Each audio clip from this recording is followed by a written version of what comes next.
As we count down to 2011, we rewind on news that made its stamp in the region in 2010.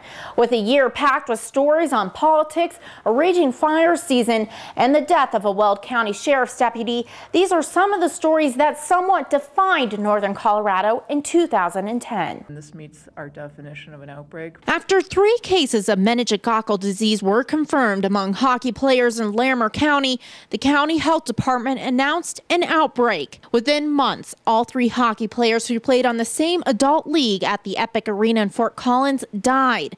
The disease quickly took grass in the county, sickening one of the players' young sons. Then months later, claiming the life of Colorado State University student Christina Adame. Christina was the brightest of all. She brought happiness and kindness to everyone she met. 3 others contracted the disease, including another CSU student earlier this month, 2 days before the Thanksgiving holiday. 2 days away from Thanksgiving, and an officer's down. I don't feel comfortable at this time. A police chase in Greeley turned tragic. Officers engaged the suspect. There was a confrontation.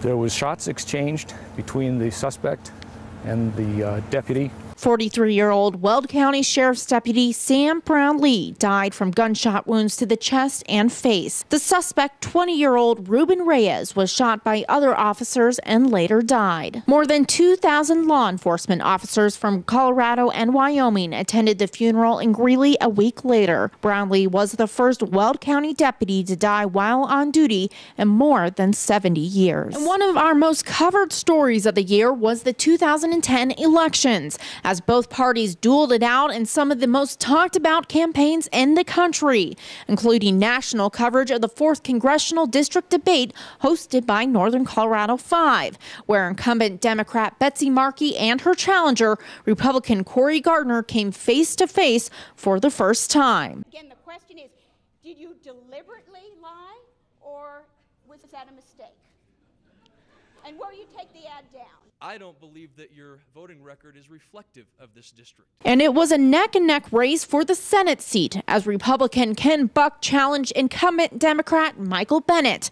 But it was Bennet who won by a narrow margin. And in the congressional race, it was an upset as voters turned the district back to red, voting for Cory Gardner. Earlier this year, a story grabbed national attention as a 12-year-old girl from Greeley went missing. For weeks, investigators scoured the city searching for any sign of Kaylia Wilson, who was last seen walking near the Greeley Mall. It wasn't until several weeks later that her body was discovered in a drainage ditch just a few blocks away from where she was last seen. The same morning, the girl's former boyfriend, 18-year-old Robert Montoya, was arrested for sexual assault on a child.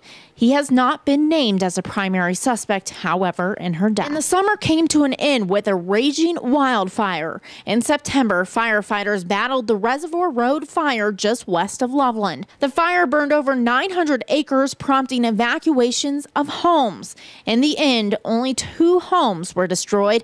The man who accidentally started the fire after burning debris around his home was ordered to 150 hours of community service. And those are the stories of 2010. Reporting in Fort Collins, Aaron Fry, Northern Colorado 5.